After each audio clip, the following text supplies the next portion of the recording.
Good day, everyone, and welcome to my channel. Travel with me as I take you to Araya. Araya is an Isoko community and is situated in the freshwater rainforest within the floodplain of River Niger.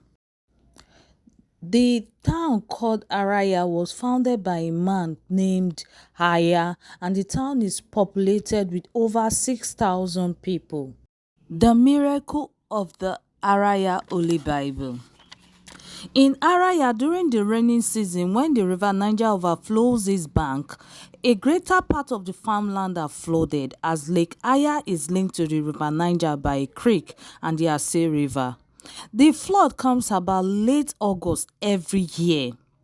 Prior to the flood of year 1914, Mr. Isara Egwobo and his followers had been advised through dreams to expect a wonderful miracle from God to Araya. Now, however, as usual, annually, the community was hastily harvesting all crops. Every late August, people who had farms in the farmland would move their harvest by head from the farms to the creek, which links to Aya to the creek, which in turn leads to Asa River and the River Niger. After staging on creek, it was less laborious to take it home by boat. To beat the floods, one Mrs. Ofiowaike Esiovo and other women went to their farm, situated at the bank of the creek and is about 3 kilometers to Araya.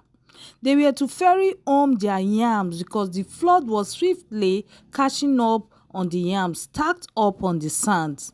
They hurried up on that fateful morning, all soaked to their skin, to take off another load. But a surprise laid in wait for Mrs. Esiovo and her mates. On the yams wide open was a large Bible and a written sheet supposed to be a letter. But wonders of wonders, the book was quite dry, though everything around it was dripping wet.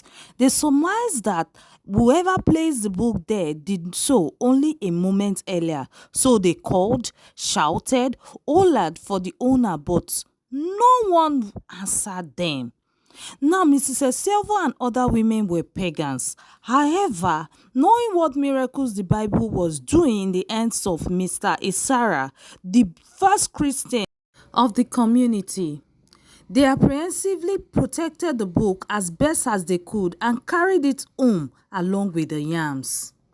Back home, Mrs. Esilva, still dripping wet, took the mysterious book to Mr. Isara. Mr. Isara brought out his own, and then he wondered that who could, in the almost pagan society, abandon his Bible in the bush and in the rain. The mystery deepened. All investigations was fruitless. Mr. Isara then advised that the book be taken to a priest, but the closest priest to them was Reverend Father Henry Proctor, and it was at Patani. So a committee was set up to take the Bible to Patani to see the priest. On getting to Patani, all members of the delegates stayed downstairs while Mr. Isara climbed upstairs to see Reverend Proctor with the Bible and the letter. From Mr. Isara Egwobo's account, when Reverend Proctor saw the Bible and read the letter, he was greatly shaken. He advised Isara to go home and come back in a fortnight time when Isara would be told the content of the letter and what blessings to expect. Mr. Isara, sensing that he was being deceived, approached the Reverend Proctor again that same day to demand that if they must come back in 14 days' time to be advised the meaning of the letter and the Bible, then he should give the letter and the Bible back to them to take to Araya and return with them. Reverend Proctor could not stand this effrontery. While still shaken by the sight of the Bible and the letter, he ordered Isara to get out of his house, or he would order his servant to push him down. Having no other option, Mr. Isara, together with his delegate, returns to Araya downcast. They return 2 weeks later as arranged, only to be told that Reverend Proctor had left for England on vacation.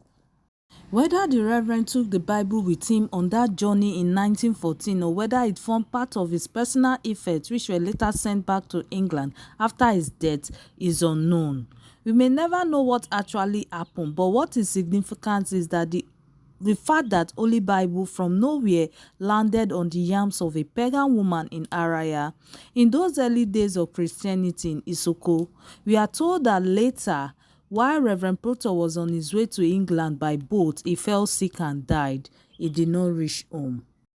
72 years later, after it has been virtually forgotten, what Mr. Lawson, an evangelist of Araya, wrote to the community about his dream regarding the Bible and the need for Araya people to identify the spot and do something there. The chairman of the community was particularly touched by the contents of the letter, and he set up a committee to determine the spot. Because only a few of those who were involved were still alive in 1986. However, those concerned were all taken to the area individually to identify the exact spot of which the Bible fell. Whereas all pointers were to the land, but identifying the different spots, which were a few feet apart, the greater number of the elders pointed to a particular spot. This spot was cleared by the community, only to find 6 aged plants, so placed that if you join them, they gave a picture of a book wide open. They were the only plants found there. It was then we became convinced that God was still performing his wonders. A monument was built on behalf of the community on the site where the Bible was found.